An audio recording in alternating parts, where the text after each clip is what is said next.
Picture this. It is the autumn of 69 BC. The sun rises over the plains of eastern Anatolia, burning orange and red through a thin veil of morning mist.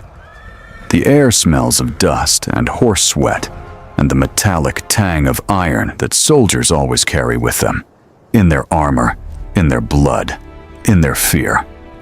A king stands on a hill, not just any king. The king, the greatest monarch on earth, or so he believes, and there are 100 advisors around him who make sure he keeps believing it. His name is Tigranes the Great, King of Kings, Lord of Armenia, master of a domain that stretches from the shores of the Caspian Sea to the coast of the Mediterranean. A man who has conquered more territory in 20 years than most dynasties manage in a century. He wears a tiara, that tall, an upright crown that Persian kings invented to signal they were closer to heaven than other men. He carries a scepter. He has advisors who prostrate themselves when they speak to him, pressing their foreheads to the earth because making eye contact is considered presumptuous. He has soldiers, tens of thousands of them, covering the plains below him like a dark iron flood. And on the opposite side of that valley, he can see them. Romans. 15,000 of them. 15,000 against 100,000. Some sources say more. Some say the figure approaching Tigranocerta that morning was closer to 200,000, if you count the cavalry, the allied contingents, the servants, the camp followers. But even the conservative number, 100,000, dwarfs the Roman force so completely that several of Tigranes' courtiers reportedly had to bite their lips to keep from laughing. The king didn't bother. He laughed openly. He stood on that hill, with the autumn sun catching the gold thread woven into his royal cloak, and he looked at 15,000 Romans marching toward his capital city, and he laughed. If these men come as ambassadors, Tigranes reportedly said, his voice carrying that casual contempt only absolute power produces, then there are too many of them. If they come as soldiers, they are too few. Think about that. The man who controlled the largest empire in the known world, outside of Rome itself, looked at the force sent to destroy him and treated it as a punchline. By sunset of that same day, between 50 and 100,000 of his soldiers would be dead, wounded, or fleeing in screaming, broken panic. His capital would be burning. His treasury would be in Roman hands. And Tigranes the Great, King of Kings, would be galloping east on a lathered horse, alone, crown abandoned, cloak trailing in the dust, running for his life from 15,000 men he had laughed at that morning. This is the Battle of Tigranocerta, and it is one of the most stunning military reversals in human history. If you're new here, welcome. I'm genuinely glad you found this. If you've been with this channel for a while, you already know we don't do surface-level history here. We go deep. We go into the dust and the blood and the decision-making, into the psychology of the men who shaped the ancient world. Battles like this one aren't just interesting because they're dramatic, though they absolutely are. They're interesting because they tell us something true about power, about arrogance, about what happens when a man mistakes the size of his army for the quality of his strategy. Before we go any further, if you're watching this and you're the kind of person who actually finishes these videos, who sticks around for the whole story, drop a comment right now telling me where in the world you're watching from. I genuinely love seeing that. And if you haven't subscribed yet, hit that button. Not because I'm supposed to say it, but because if this story hooks you the way it hooked me when I first researched it, there are 20 more just like it waiting for you on this channel. Alright, let's go back to the beginning. And this is not just a story about one battle. I need you to understand that immediately, because if you reduce Tigranocerta to a tale about military tactics, fascinating as those are, you miss the larger catastrophe unfolding on the stage of ancient history. What is happening in the Eastern Mediterranean in 69 BC is a civilizational crisis. Rome is fighting for its identity. The Greek-speaking East is deciding whether to align with a rising Armenian empire or accept Roman hegemony. The remnants of Alexander the Great's world, those Hellenistic kingdoms that had governed the East for 2 centuries, are in their death throes, and everyone is scrambling to fill the vacuum. Tigranes isn't just a king who got lucky. He is the product of a specific historical moment. The moment when Rome's attention was divided, when its generals were fighting each other as much as they were fighting external enemies, when the old republican system was cracking under the pressure of men too ambitious to share power. He built his empire not because his opponents were weak. He built it because Rome was distracted. And now, Rome had turned its attention back east. The question hanging over that autumn plain wasn't just whether 15,000 Romans could defeat 100,000 Armenians.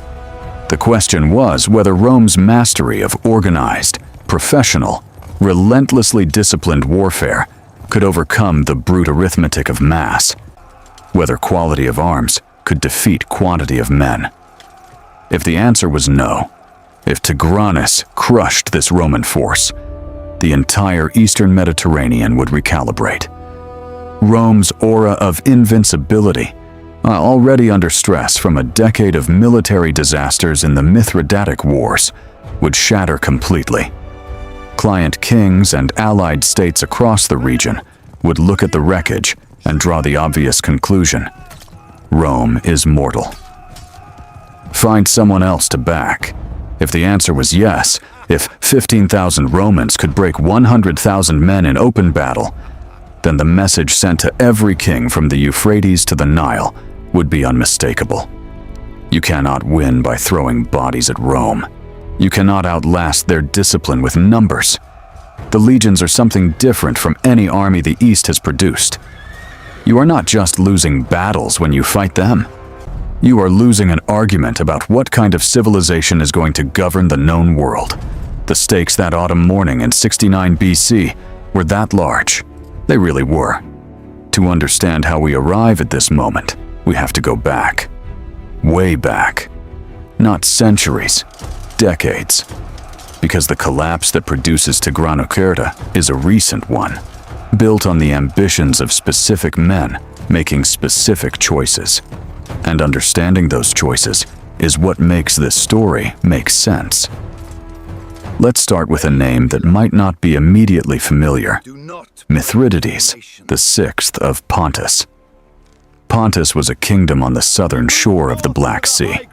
Wealthy, strategically positioned, Greek in culture, but Persian in dynasty. And Mithridates VI, who came to the throne around 120 BC, was one of the most remarkable figures of the ancient world. He spoke 22 languages. He was obsessed with poison. He consumed small doses every day, building an immunity so complete that when he finally tried to kill himself years later, none the poison refused to work. He was charismatic, ruthless, brilliant, and almost pathologically ambitious. Mithridates had one burning project: breaking Roman power in the East. In 88 BC, he launched an invasion of the Roman province of Asia, modern Western Turkey, and in a single coordinated day, ordered the massacre of every Roman and Italian in the region. The number killed varies by source, but ancient historians record a figure in the range of 80,000 people. 80,000 civilians, slaughtered in a single dawn, in every city from Ephesus to Pergamon, because Mithridates wanted to demonstrate that his patronage was absolute, and Roman citizenship meant nothing east of the Aegean. Rome's response was delayed, fractured, and complicated by exactly the kind of internal political chaos that made Mithridates' gamble seem reasonable in the first place. The general who eventually dealt with Mithridates the first time was Lucius Cornelius Sulla, later to become dictator.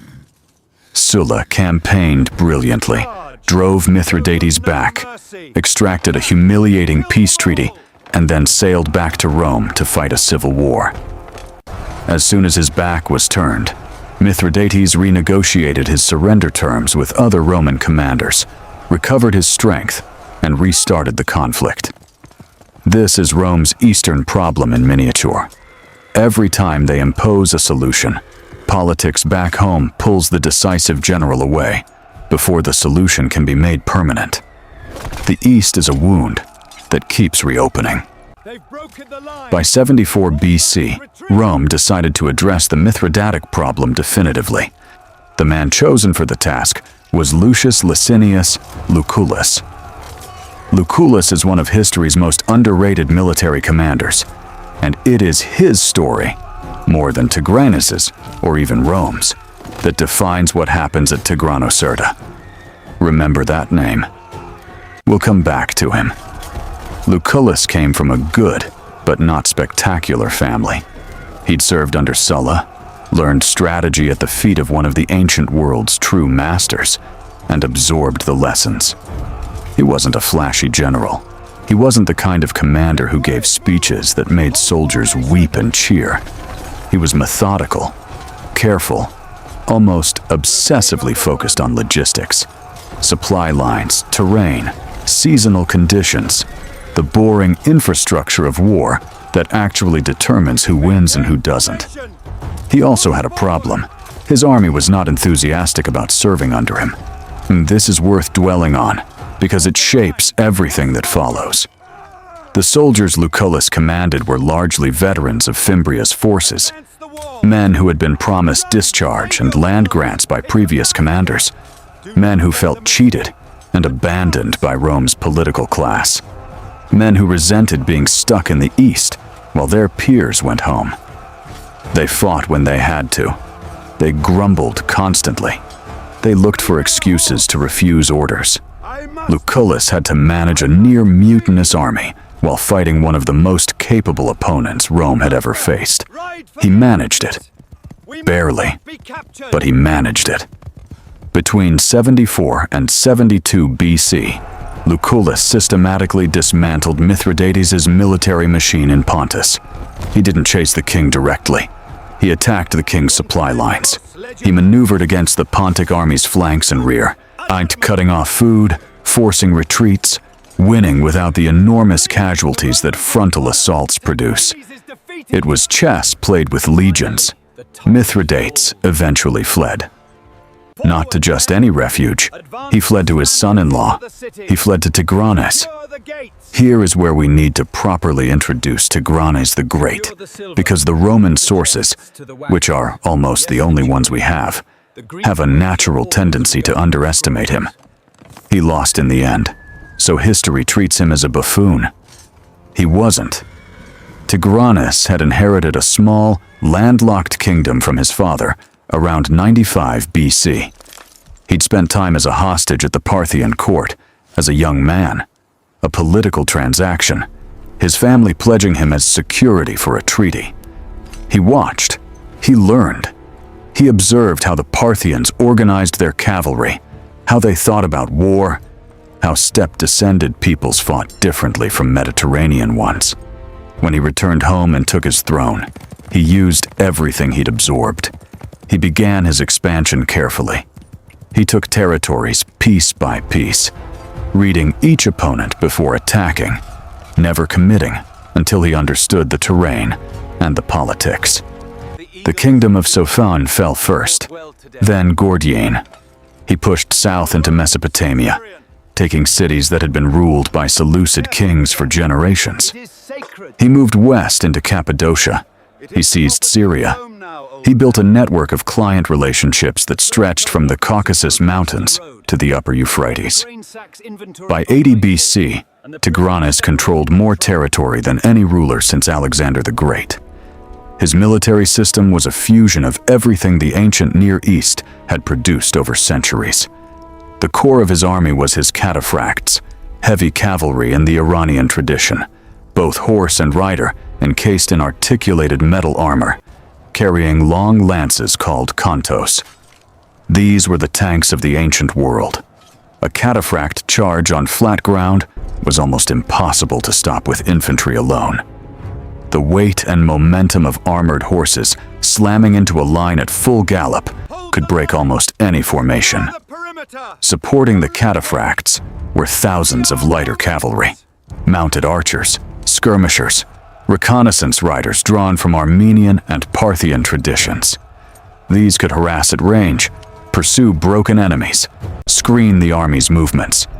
His infantry included a corps of more disciplined troops equipped in the Hellenistic fashion, pikemen and heavy spearmen, who'd learned their craft from the Greek successor kingdoms, plus vast numbers of allied and vassal troops from every nation his wars had absorbed. Iberians from the Caucasus, Syrians, Mesopotamian levies, Medians, Albanians from the shores of the Caspian. The army that assembled before Tigranocerta was not just large, it was deliberately diverse, a demonstration of Tigranes' imperial reach, a display of power as much as a fighting force. And he had built Tigranocerta itself as the capstone of his empire. The city was new, founded perhaps a decade earlier, specifically as a royal capital worthy of Tigranes' ambitions. He'd populated it by the simple expedient of forcibly relocating people from conquered territories. Greek merchants from Cilicia, Syrians from Antioch, Armenians from the highlands. He wanted a city that mixed the cosmopolitan sophistication of the Hellenistic world with the military gravity of an Armenian mountain fortress. He'd hired Greek architects, imported artisans, commissioned theaters and temples. He'd also built walls, serious walls, walls that could withstand siege. Around those walls, in the autumn of 69 BC, he had assembled what he believed was an overwhelming force. Imagine standing there. You are one of Tigranes' staff officers. You have ridden the perimeter of this army. You have watched contingent after contingent arrive over the past weeks, setting up their camps in the vast enclosure outside the city walls, silk pavilions from the court, felt tents from the steppe cavalry, cook fires stretching for miles, horses by the tens of thousands, their combined smell, a wall you walk into rather than through. The noise, even at rest, an army of this size makes noise. Men talking in a dozen languages, metal on metal, the creak of wagon wheels, the constant low thunder of hooves. You have been told by people who count these things that there are 50,000 cavalry alone, 50,000 horsemen. The ground trembles when they move. You look west at the Romans coming down the road, and you understand why the king laughed. 15,000 men. That's a contingent. That's what Tigranes can field from one province on short notice. 15,000 against this. It seems impossible that the Romans don't know what they're walking into. It seems impossible that they're still moving forward. Let that sink in. The arithmetic of destruction looked so clear that the most powerful king in the region considered it beneath his dignity to even prepare seriously. He hadn't recalled his main forces from their garrisons. He hadn't sent for reinforcements. He hadn't drawn up his army in advance or studied the terrain or drilled his troops in coordinated formations. He had laughed, and that laugh would cost him everything. Now let's talk about Lucullus, and let's talk about the 15,000 Romans walking toward their own apparent annihilation. Lucullus had been pursuing Mithridates for 2 years by the time he crossed into Armenia. His men were exhausted. His supply situation was deteriorating. The campaigning had taken the army far from its base provinces, and feeding a Roman army on the march through difficult terrain is one of the great logistical challenges of the ancient world. His soldiers didn't love him. Several of them had written letters home, complaining about the endless marching, the lack of plunder, the general's indifference to their comfort in favor of strategic position. These weren't the fresh, highly motivated troops that Roman propaganda liked to project. These were professional soldiers. Yes, Men who'd been legionaries for years, who drilled constantly, who understood formation fighting in their bones. But they were tired, underpaid, and deeply skeptical about this campaign. What they had, and this is crucial, was structure. The Roman Legion of the late Republic is one of the most perfectly engineered military organizations in human history. But it wasn't just a collection of armed men. It was a machine, and every part of it had a function. The basic tactical unit was the century, 80 men under a centurion. 6 centuries made a cohort. 10 cohorts made a legion. Each layer of this structure had its own chain of command, its own signaling system, its own set of drills that soldiers had practiced until the movements were instinctive. In battle, a Roman legion could perform maneuvers that would break apart almost any ancient army not similarly trained. They could shift formation while under attack. They could pivot their line. They could commit reserves in the precise moment needed. They could retreat in good order, the most difficult military movement there is, without becoming a rout. And the men who commanded them at the individual level, the centurions, were something special. These weren't aristocrats given command as a social reward. Centurions were promoted from the ranks on the basis of demonstrated ability. They were professional soldiers, often scarred from decades of fighting, absolutely committed to unit discipline, capable of making tactical decisions in the chaos of combat without waiting for orders from above. Lucullus had approximately 15,000 of these men, 6,000 to 8,000 legionary infantry, several thousand allied Italian troops, cavalry wings, support elements. He'd spent the march from Pontus thinking hard about what he was walking into, and he understood. His intelligence wasn't perfect, but it was better than Tigranes assumed, that he faced numbers he could not match in a straight fight. He understood that if he allowed Tigranes to choose the ground and the terms of engagement, the arithmetic would probably defeat him regardless of how well his men fought. So he was not going to fight on Tigranes' terms. There's something almost mathematical about how Lucullus thinks about war, and understanding his mental model is the key to understanding everything that happens next. He is not asking himself, how do I beat this army?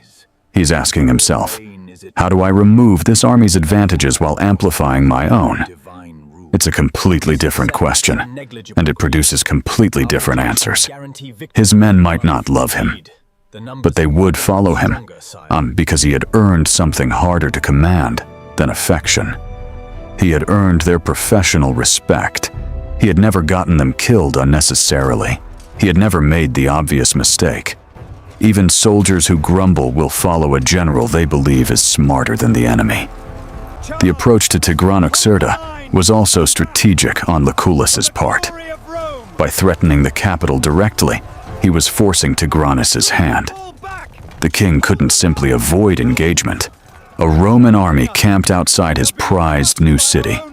Besieging it, burning its suburbs, was an intolerable insult that would cost him prestige among all the client kings and tributaries who watched to see if he could protect what he claimed. Tigranes had to come out and fight. Lucullus had been counting on exactly that. He had studied the ground around Tigranocerta, and he had noted the hills to the north of the plain, the way the terrain constrained the movement of cavalry, the natural bottlenecks that could prevent a numerically superior force from deploying its full strength simultaneously. He had been doing what every good general does before a battle, not just counting enemies, but reading the landscape as a tactical argument. The landscape around Tigranocerta in 69 BC was his secret weapon. But before we get to the battle itself, we need the moment that lit the fuse. Tigranes had sent a message. Actually, he sent several. When Roman envoys had arrived months earlier, asking for the extradition of Mithridates, Tigranes had kept them waiting. For days. The King of Kings did not receive visitors on their schedule. He received them on his. When he finally granted audience, he informed them, politely, on almost cheerfully that he would not be handing over his father-in-law, that Mithridates was his guest, and guest right was sacred, and that Rome's demands reflected a misunderstanding of the regional power dynamics. He said this to representatives of a state that had recently conquered most of the known world. Let that land for a second. The exact details of the exchange vary by source, but the essential fact is consistent. Tigranes was dismissive. He was polite about it. He was not stupid enough to insult the envoys personally. But the underlying message was clear. Rome could make demands. Armenia did not feel obligated to fulfill them. This wasn't blind arrogance. It was a calculated read of Roman political weakness. Tigranes knew that Rome was distracted. The Senate was dealing with internal crises. There were threats on other frontiers. The idea that Rome would commit a serious force specifically to punish Armenia for harboring Mithridates seemed to him unlikely. He miscalculated. He didn't account for Lucullus. Lucullus understood that he couldn't let this stand. Not for reasons of wounded pride. He was too professional for that. But for reasons of strategic logic. If Mithridates found safe harbor indefinitely, the war against Pontus would never truly end. As long as the king lived, he could rebuild, recruit, and return. The only way to finish the Mithridatic Wars was to remove the foundation supporting Mithridates' survival. The Senate was initially reluctant to authorize war against Armenia. They had enough problems. Lucullus essentially made the case that the war was already happening, that Tigranes was actively supporting an enemy of Rome, and that the choice wasn't between war and peace, but between war now on Roman terms or war later on Armenian terms. The Senate gave reluctant authorization the moment Lucullus crossed into Armenia with his 15,000 men. A clock started. He could not stay indefinitely in hostile territory, far from his supply base, besieging a fortified capital. He had to force a decision, quickly, before winter or logistics did to his army what Tigranes' cavalry couldn't. And now, on the plain before Tigranocerta, the decision had arrived. Tigranes received reports of the Roman approach. He received reports of the Roman numbers. And he responded with that laugh, that famous catastrophic laugh. His commanders brought him information about Roman formations, Roman artillery, Roman tactics. He listened the way a man listens to something he is not interested in. He had seen armies before. He had beaten armies before. He could not conceive of a realistic mechanism by which 15,000 men could break what he had assembled. He was not a fool. He was something more dangerous than a fool. He was a smart man who had been told he was a genius for so long that he had stopped questioning his own judgment. The question his generals kept asking: where should we deploy? How should we array our cavalry? Which ground do we hold? Were questions he answered without sufficient analysis, because the answers seemed obvious. He had the numbers. He would use them. His plan, such as it was the plan any commander with an enormous numerical advantage defaults to. Advance, envelop, overwhelm. His cavalry would circle the Roman flanks, while his infantry mass would press from the front. The Romans, surrounded on flat ground, would eventually break. What he hadn't modeled, what he hadn't thought hard enough about, was the ground. And Lucullus had thought of nothing else. The terrain around Tigranocerta in the autumn of 69 BC was not flat. This matters enormously, and I want you to really visualize this, because it's the foundation of everything that follows. To the north and northeast of the city, the plain was bounded by a range of hills, not dramatic mountains, but genuine high ground that changed the military equation. The Arsanias River curved around the western approach. Between the hills and the river, the usable ground, the space where cavalry could actually maneuver in large numbers, was constrained. Think of it this way. To imagine you have a crowd of 100 people trying to move through a doorway. They might be 100 people, but the doorway only lets 3 through at a time. The 100 people don't arrive as 100 people. They arrive as a trickle. The constraint of the opening transforms the equation. That is essentially what the terrain around Tigranocerta did to Tigranes' cavalry advantage. Lucullus had identified a specific hill that dominated the northeastern approach. We don't know its name. Ancient sources just call it a hill. But its tactical significance is enormous. Whoever held that high ground controlled the angle of attack on Tigranes' cavalry before it could properly deploy. The Armenian cavalry needed space. Cataphracts in particular, those armored behemoths, required flat, open ground to reach effective charging speed. On broken terrain, on slopes, against an enemy who chose the moment and direction of contact, they were vastly less effective. They were magnificent weapons on the right ground. On the wrong ground, they were expensive and encumbered. Lucullus planned to give them the wrong ground. On the morning of the battle, as Tigranes watched from his hill and made his famous quip about ambassadors and soldiers, Lucullus made a move that looked, to the Armenians observing it, like either desperation or confusion. He divided his force. He left a small contingent, maybe a few cohorts, perhaps 1,500 to 2,000 men, in their camp near the city walls. Their job was to maintain the appearance of the siege, to make sure Tigranocerta's garrison stayed inside the walls and didn't sortie at a critical moment. With the rest of his army, some maybe 12 to 13,000 men, Lucullus marched north, not toward the Armenian army directly, north, toward the hills. He was going to seize the high ground before Tigranes understood what was happening. This is a move that requires nerve. Walking your entire available striking force away from the direct threat, toward terrain that gives you an advantage, but also exposes your flank during the march. It requires confidence that your opponent will be slow to react.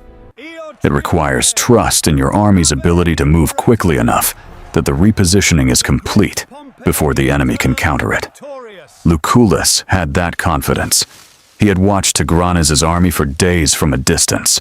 He had assessed their readiness, the lack of prearranged formations, the absence of coordinated scouting, the general atmosphere of a force that considered the battle already won before it had been fought. A complacent army is a slow army. A slow army loses the race to the high ground. He was right. Tigranes watched the Roman movement from his observation point. His advisors offered interpretations. Some said the Romans were retreating, that 15,000 men, having finally seen what they were actually facing, were trying to angle away from the confrontation they'd been sent to have. There was presumably some satisfaction in this interpretation, some self-congratulation. See? They know they cannot win. They were too few, as I said. Others, we don't know specifically who, because the Armenian sources from this period are fragmentary at best, apparently recognized that the movement toward the hills was deliberate, purposeful, and dangerous. Their warnings were not acted on with sufficient urgency. By the time Tigranes began committing his cavalry to counter the Roman repositioning, Lucullus had his infantry on the high ground. The trap was set. Now, the Armenian response. Tigranes sent his cavalry. Think of the logic from his perspective. The Romans are on a hill, but they're still 15,000 men. He has 50,000 cavalry. He will simply sweep around the Roman position, cut off their retreat, bring the mass of his army to bear from multiple directions simultaneously, and grind them down through sheer numbers. The hill complicates the approach, but doesn't change the fundamentals. His cavalry commanders began directing their forces toward the Roman position, the cataphracts in their gleaming armor, the horse archers fanning out to find angles of fire. And here is where Lucullus's second insight, the one that was going to win this battle, came into play. He had identified that the hill's northern slope was accessible. More importantly, it was accessible to Roman infantry moving at speed, and the base of that slope, where the terrain flattened out again on the Armenian side, was exactly where the cataphracts would have to form up before charging. He was going to hit them before they were ready. He was going to use the terrain to compress Tigranes' cavalry deployment into a bottleneck, and then he was going to hit that bottleneck with everything he had before the Armenian mass could properly deploy.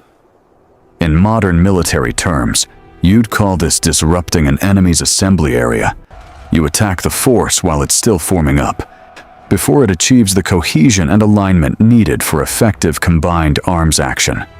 It's the military equivalent of hitting a boxer while they're still pulling on their gloves. Lucullus gave the order to attack downhill. Let's slow down here, because this is the moment where Tigranes' entire world begins to tip. His cavalry is assembling on the plain below the northern slope of the hill. The cataphracts are forming up, a slow process, because getting men in full articulated armor onto horses, dressing their ranks, ensuring the lances are properly positioned, takes time. Organizing 50,000 cavalry in any coherent formation takes enormous time. Staff officers are riding back and forth, shouting instructions. Units that have ridden together for years are still jostling for position, their horses shifting and stamping, and coming down the slope, not waiting, not pausing to let the Armenians finish preparing. The Romans. 12 to 13,000 men moving fast, using the slope's gravity to add momentum to their charge. Shields locked, javelins ready. The javelin, the Roman pilum, was one of the finest anti-cavalry weapons ever devised. It was a heavy javelin with a soft metal shank behind the iron point. When it hit a shield or a man, the metal shank bent on impact, preventing the javelin from being thrown back.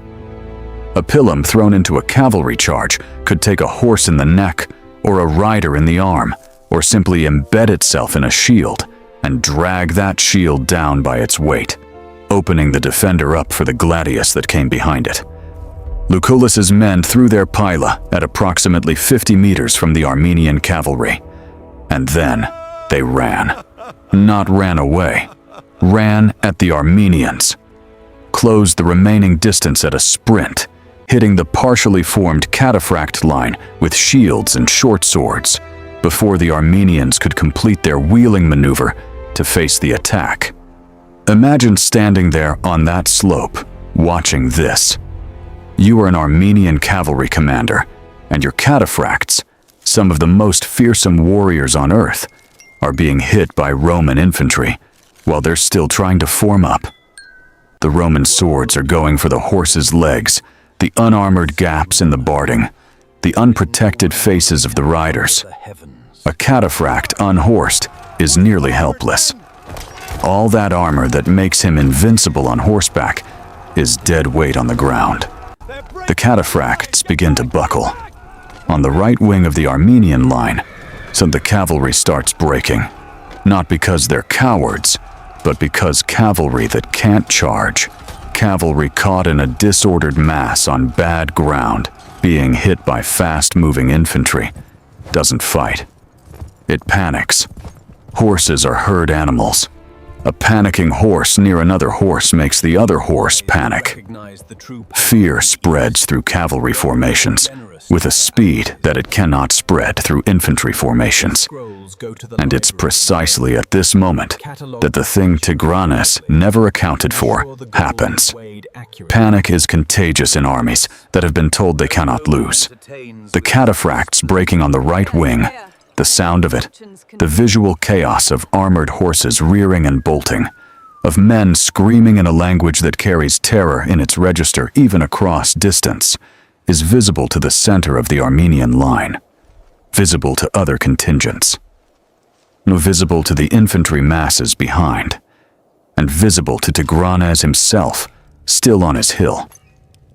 The king who had laughed that morning watched his cavalry, his pride, his power, the instrument that was supposed to encircle and destroy the impudent Romans, watched it start to come apart. He watched his cataphracts, the most feared heavy cavalry in the Eastern world, flee from Roman infantry charging uphill against them. Something in the mathematics of the morning stopped making sense. Then it happened, not gradually, not in stages, all at once. The right wing of the Armenian cavalry disintegrated. The men didn't retreat in order. They ran, horses and riders bolting east, away from the Roman infantry, back toward the mass of their own army. And they ran into the infantry behind them. Picture what this looks like from the ground level. You are an Armenian foot soldier.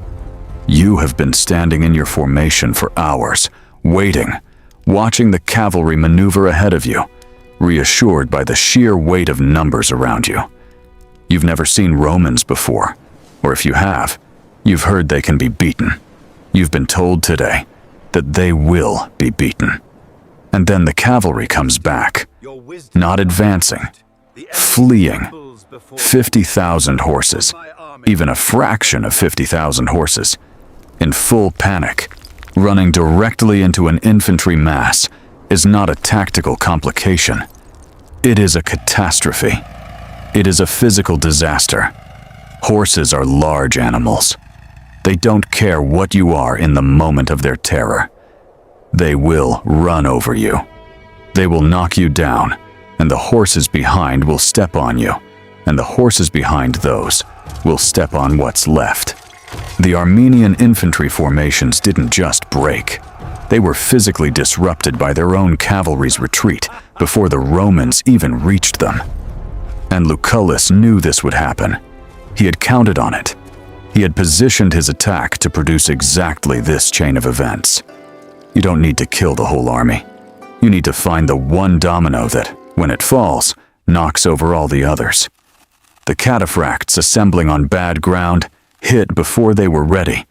That was the domino. The Romans came through the chaos of Armenian self-destruction with professional efficiency. The centurions kept the formations tight. They kept the century on the century's objective. They prevented the natural instinct, which is to break ranks, chase, plunder, and spread out in pursuit of fleeing men, because Lucullus knew that the greatest danger now was not the Armenian army fighting back.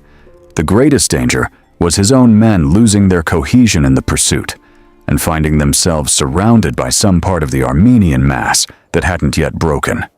They moved fast. They moved in formation. They kept killing.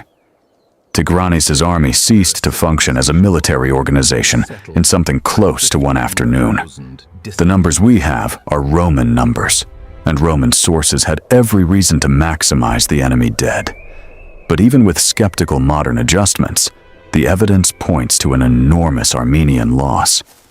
Ancient sources like Plutarch speak of 100,000 Armenian dead and an almost negligible Roman casualty count. Some sources claim fewer than 100 Romans killed, with a few hundred wounded. Modern historians debate those figures vigorously.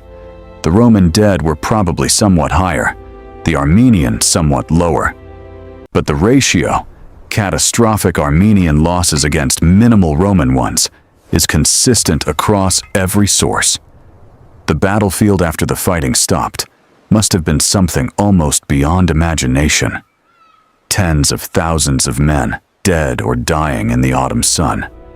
The ground uneven with bodies. Some still in their articulated armor. Some stripped to their underclothes. Some halfway through the panicked disarming that men attempt when they realize the armor that protected them has become an anchor pulling them down. Horses everywhere, some dead, some injured, running in circles with broken legs, screaming that high, horrible scream that horses make when they're badly hurt. And Tigranes, no, the king was not captured. He escaped. The man who had laughed at 15,000 Romans that morning managed to get to a horse, whether his own or one grabbed in the chaos we don't know, and ride east. He rode through the remnants of his shattered army, through the dust and screaming and everything his ambition had built, collapsing around him. He had arrived at Tigranocerta as the King of Kings. He left it as a fugitive. His tiara, that tall crown that marked him as closer to heaven than other men, was either lost in the flight or he discarded it deliberately so he wouldn't be recognized. Either way, the crown of the greatest king in the East ended up on the ground near Tigranocerta while Tigranes ran. Lucullus entered the city later that same day. The garrison, learning what had happened to the relief army, had little interest in prolonged resistance. The city's Greek population, those merchants and artisans forcibly relocated here, reportedly welcomed the Romans, and some of them actually helped overcome the remaining defenders. Tigranocerta fell. The treasury fell. The symbols of Armenian imperial power fell. In one afternoon. In the days after the battle, as Lucullus organized the distribution of plunder and began the administrative work of dealing with a captured capital, something interesting happened that tells you everything about what this victory meant. The kings and princes who had been Tigranes' clients started sending messages, not to Tigranes, to Lucullus. Rulers who had paid tribute to Armenia for a decade, who had attended Tigranes' court with deference, who had prostrated themselves before that tall tiara. They sent envoys to the Roman general to discuss terms. The speed of the recalculation was remarkable. One battle, and the entire regional power structure began reorganizing itself around its new axis. This is what military victory at a certain scale does. It doesn't just defeat an army. It changes the political physics of a region. It tells every observer, every calculating king, every cautious city, every tribe weighing its options, who is actually in charge of the future. Tigranes hadn't just lost an army, he had lost his aura. And aura, in the ancient world's international politics, was not metaphorical. It was a real political resource that translated directly into allies, tribute, deference, and strategic depth. When the aura of invincibility was gone, everything built on top of it became immediately negotiable. The Battle of Tigranocerta should have ended the Mithridatic Wars permanently.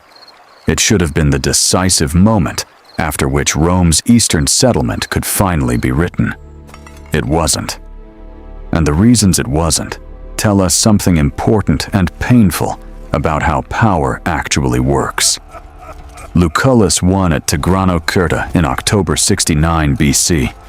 He followed up the victory by campaigning deeper into Armenia the following year, winning another battle at Artaxata, driving Tigranes further east. He came closer to a complete victory over both Mithridates and Tigranes than any Roman general had managed since the wars began. And then his army stopped following orders.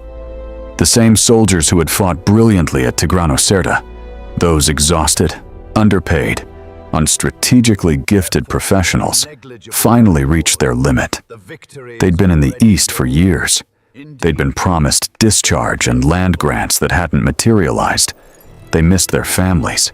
They resented Lucullus's insistence on pressing the campaign, rather than allowing them to settle and plunder. When he ordered the march toward Artaxata, they sat down. Just sat down. Roman soldiers staging what amounted to a strike, standing in formation, refusing to advance, meeting Lucullus's orders with silence and crossed arms. It was one of the most extraordinary scenes in Roman military history, and it was also, in a way, justice. The army that Lucullus could not adequately reward finally declined to give him the absolute victory his strategy required. He was recalled. His command was given to Pompey. Pompey arrived in the east in 66 BC, found a situation that Lucullus's campaign had largely prepared for him. Mithridates weakened, Tigranes chastened, the regional power structure already fractured, and in a relatively short series of operations wrapped up the war, took the credit, returned to Rome with an enormous triumph, and received the adulation that Lucullus, the man who had actually won the decisive battles, never received. This is how history works sometimes. The man who wins the battle does not always win the story. Lucullus retired to private life and became, of all things, famous for his dinner parties. The word Lucullan, meaning lavish, magnificent, extravagant, entered the Latin language, and eventually every European language descended from it. The man who had outthought one of the greatest armies of the ancient world is remembered today primarily because he threw excellent dinner parties. Fate has a sense of humor. Mithridates, denied Armenian sanctuary, continued to fight with diminishing resources and eventually died in 63 BC, poisoned by a son who had betrayed him to Pompey, in an irony too perfect for fiction. The man who had spent decades building immunity to poison died by it after all, though some sources say the dose wasn't actually enough to kill him, and a Gaulish officer had to finish the job with a sword. Tigranes survived. He negotiated with Pompey, surrendered his extensive conquests outside Armenia proper, kept his throne as a client king of Rome, and lived out his remaining years governing a much-reduced domain. He died around 55 BC, still a king, though not the king of kings he had been. The title was stripped, the empire was gone, but the Armenian kingdom survived, and Tigranes, for all his catastrophic failure at Tigranocerta, lived to old age, while men who had bested him in battle were killed by their own soldiers, or their own sons, or the impossible demands of Roman politics. What does Tigranocerta mean? Across the centuries, it means something very specific and very transferable about the relationship between confidence and analysis. Tigranes was not stupid. His 30-year career of conquest proves that he possessed genuine strategic intelligence. He had built something remarkable from a small, landlocked kingdom. He had read political situations accurately, chosen his moments carefully, built systems of governance and tribute that actually worked. He was, but in almost every meaningful sense, a great king. He lost Tigranocerta because he stopped analyzing and started assuming. The assumption was simple and fatal. My numbers make the outcome inevitable. The actual question: how will these 15,000 Romans try to use this terrain? And is there a specific scenario where their quality of organization defeats my quantity of forces? He didn't ask rigorously enough. Or if he asked it, the men around him who told him what he wanted to hear provided answers that confirmed his existing conclusion. This is not just an ancient phenomenon. It is not even primarily a military phenomenon. It is the permanent failure mode of power. When you are powerful enough, information systems warp around you. Advisors self-censor. They tell you the good news first and frame the bad news as manageable. They compete with each other for your approval, and approval comes from confirming your assumptions, not challenging them. The more power you accumulate, the more completely you are sealed inside a bubble of affirmation, and the more dangerous that bubble becomes. Tigranes' laugh that morning wasn't bravado for the troops. It was genuine. He actually found it funny, which means that by the autumn of 69 BC, he had been so thoroughly surrounded by deference and validation that reality had quietly stopped reaching him. Lucullus's lesson is different and perhaps more difficult. He won the greatest victory of the Mithridatic Wars. He broke the power of both Mithridates and Tigranes, set up the conditions for Rome's eastern settlement, campaigned with a brilliance that military historians still study 2,000 years later. But he was remembered for his cooking. Because in the end, military genius and political survival are different skills, and Lucullus had only one of them. He couldn't manage his own soldiers. He couldn't navigate Rome's political networks. He couldn't secure the credit for what he'd accomplished against generals with better political instincts and cheaper promises. The battle he couldn't win was the one back home. And that might be the sharpest lesson Tigranocerta offers us. It is not enough to be right. It is not enough to be strategically superior. Victory in the field does not automatically translate into victory in the larger game, whatever the larger game happens to be in your life and your profession and your time. You have to win the battle and then survive the politics of winning. Lucullus failed at the second, but Tigranes failed at the first. Only Pompey, who arrived late, inherited a situation others had prepared and was brilliant at receiving credit, walked away from this particular historical episode with his ambitions intact. History is full of Luculluses, men and women who do the difficult thing correctly and then watch someone else receive the reward. And it is full of Tigraneses, powerful, accomplished people who stop questioning themselves at precisely the moment their power makes questioning most necessary. The plain outside Tigranocerta is farmland now, eastern Turkey. The city itself has never been positively identified. The debate about its exact location continues among archaeologists. Somewhere under that soil, under whatever crops grow there in the autumn, lie the remains of what happened on one afternoon in October of 69 BC.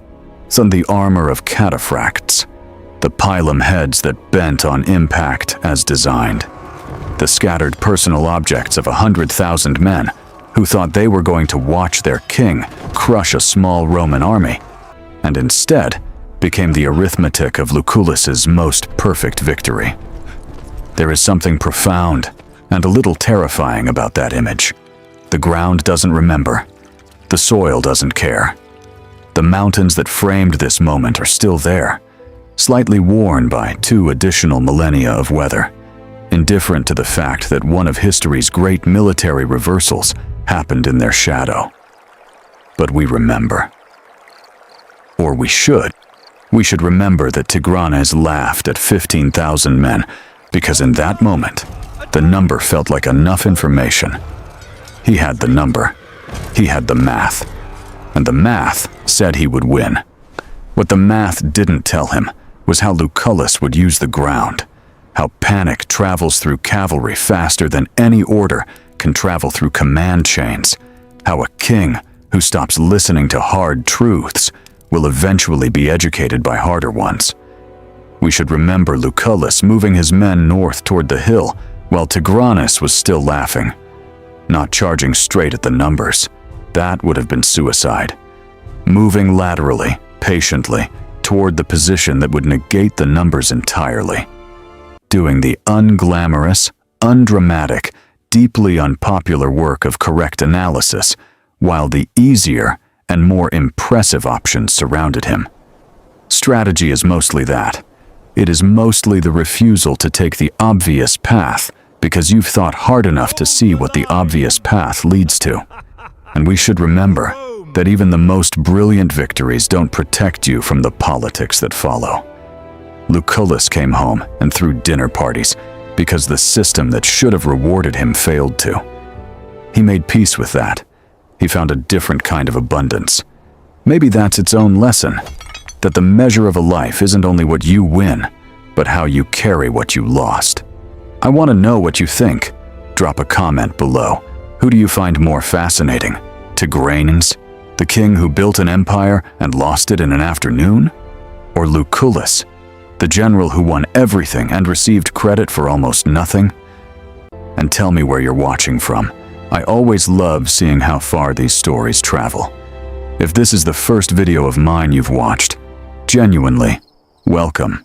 There are stories on this channel about Hannibal reading terrain the way Lucullus did, about commanders who won against impossible odds, and commanders who lost despite every advantage, about the moments when history turned on a single decision, a single miscalculation, a single laugh at an army that turned out to be more than enough. Hit subscribe if you want more of this, not as a transaction, as an invitation. Come back when the next story is ready. These take time to research and write because they should. The people we're talking about deserve better than a Wikipedia summary, and so do you. The king laughed at 15,000 Romans. The Romans stopped laughing by the time they were done. And the ground outside Tigranocerta remembers what happens when a powerful man mistakes his position for his competence, even if the ground never says so out loud.